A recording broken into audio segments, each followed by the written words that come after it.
দিন দিন জনপ্রিয় হয়ে উঠছে টাঙ্গাইলের হাতে ভাজা মুড়ি। জেলার কালিহাতী উপজেলার একটি ইউনিয়নের প্রায় 2 শতাধিক পরিবার সারা বছর ব্যস্ত থাকেন মুড়ি ভাজতে। সামনে পবিত্র রমজান মাসের বাজার ধরতে এখন তাদের ঘুমহীন রাত কাটছে চুলার আগুনের পাশে। তাদের হাতের ছোঁয়ায় তৈরি মুড়ি এখন যাচ্ছে দেশের বিভিন্ন প্রান্তে।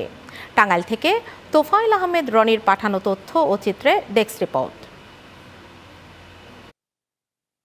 টাঙ্গাইলের দৌলতপুর গ্রামটির অধিকাংশ বাড়িতেই এখন ব্যস্ততা মুড়ি ভাজা নিয়ে। মাটির চুলা, বড় লোহার কড়াই আর খুন্তির ছন্দে প্রতিদিন তৈরি হচ্ছে গ্রামীণ স্বাদের ঐতিহ্যবাহী হাতে ভাজা মুড়ি। ভোরের আলো ফুটতে না ফুটতেই শুরু হয় কর্মযজ্ঞ। সকাল থেকে বিকাল পর্যন্ত চলে এই ভাজাভাজির কাজ। এই কাজে সবচেয়ে বেশি পরিশ্রম করেন বাড়ির নারীরাই। সামনে রমজান মাস, সারাদিন রোজা রাখার পর ইফতারের অন্যতম প্রধান অনুষঙ্গ মুড়ি। তাই এ সময়টাতে চাহিদা বেড়ে যায় কয়েক গুণ। দাম ধরে পরে তাহলে মুড়ি মনে করেন যে মাইকা টাইকা দেই নিয়ে যায়।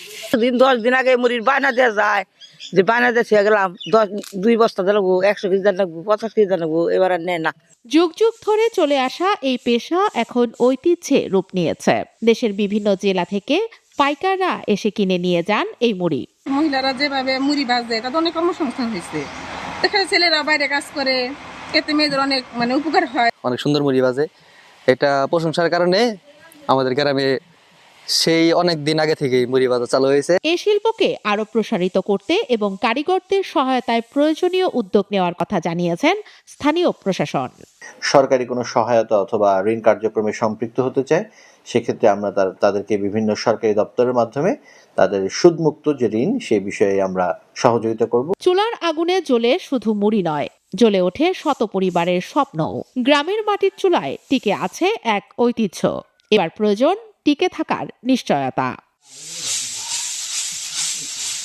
Channel 9 news desk.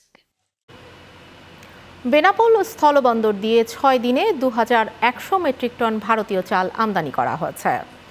দেশের বাজারে চালের দাম সহনীয় পর্যায়ে রাখতে শুল্কমুক্ত সুবিধায় কাস্টমস থেকে ছাড়ের সুবিধা দিয়েছে সরকার। চলতি মাসের 18 জানুয়ারি 232 আমদানিকারক প্রতিষ্ঠানকে 2 লাখ মেট্রিক টন চাল আমদানির অনুমতি দিয়েছে সরকার, যার সময়সীমা বেঁধে দেওয়া হয়েছে আগামী 3 মার্চ পর্যন্ত। এই সময়ের মধ্যে আমদানি করা চাল বাংলাদেশে বাজারজাত করতে হবে। আমদানি করা প্রতি কেজি চালের সব খরচসহ দাম পড়ছে 50 টাকা।